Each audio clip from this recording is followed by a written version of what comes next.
Our 8 times great-grandfather, Sir Francis Eppes, married Marie Paulette, presumed to be the daughter of his commander Captain Thomas Paulette, who is possibly a descendant of King Edward II, grandfather of King Edward III, who lost the British kingdom to Henry Tudor in the War of the Roses.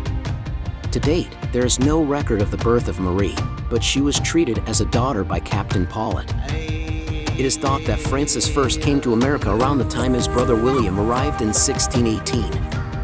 We know that he was elected to the Charles City Assembly in 1623. In 1629 his father Alan died, and Francis returned to England where the youngest of his 3 sons, Thomas, was born.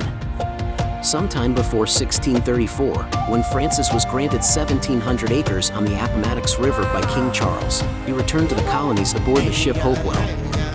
He would build a home on his plantation which he named Hopewell, and ultimately would rise to the rank of Lieutenant Colonel, Chief Military Commander of the Eastern Region of Virginia, at a time when there was great conflict, as the British were expanding their territory east against the will of the natives who inhabited the region. When Thomas Eppes was born in England in 1630, he already had 2 older brothers, John born in 1626 and Francis born in 1627. The oldest son of Francis, John, born in Virginia in 1626, would wed Mary Kent, and they would have a son, Edward, born in 1650.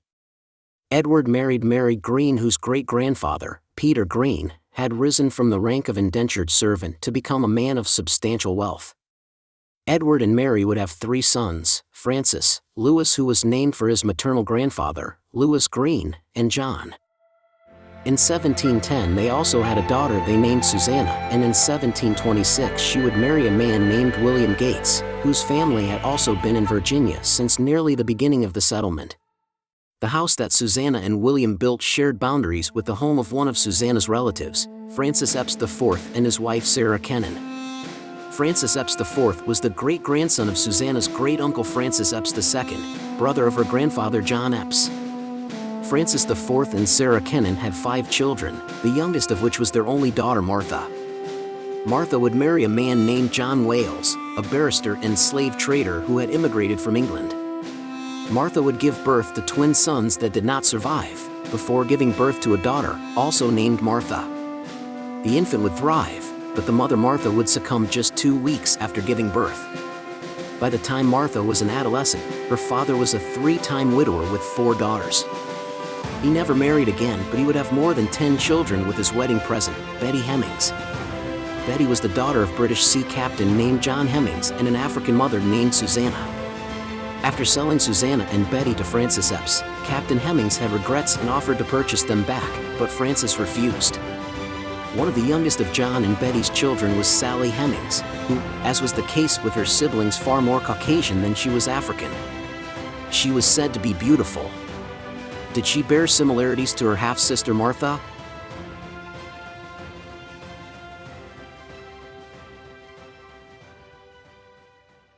In 1766, Martha Wayles married the son of a neighbor to both the Eppes and Gates families, Bathurst Skelton. Martha gave birth to a son they named John, but before John was a year old in 1768, Bathurst died, leaving Martha a widow. Bathurst had attended the College of William and Mary, where he met a young man named Thomas Jefferson, and in 1770, Jefferson would begin a courtship with the widow Martha Wayles Skelton that would ultimately end in marriage in January of 1772, 6 months after the death of Martha's only son, John. A year and a half after the wedding, Martha's father, John Wayles, passed away, and the Jeffersons inherited Betty Hemmings and her children, all of whom were Martha's half-siblings. Most accounts indicate they were treated well at Monticello, and some were apprenticed and taught skills that were in demand among neighbors. Mrs. Thomas Jefferson was the 2 times great-granddaughter of Francis Eppes I, known as the Immigrant. Francis would live a life of valor with achievements and accolades, too numerous to mention here. He is as much a part of the American story as his well-known great-grandson-in-law, 2nd American President, Thomas Jefferson.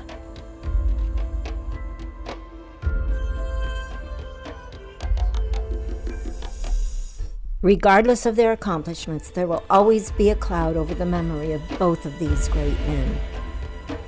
We can certainly be proud of our connection to this great ancestor. But while we extol his virtues, We cannot forget the inhumanity he and people of his rank wreaked upon thousands of enslaved families of color. The thousands of families they destroyed will forever haunt their memory.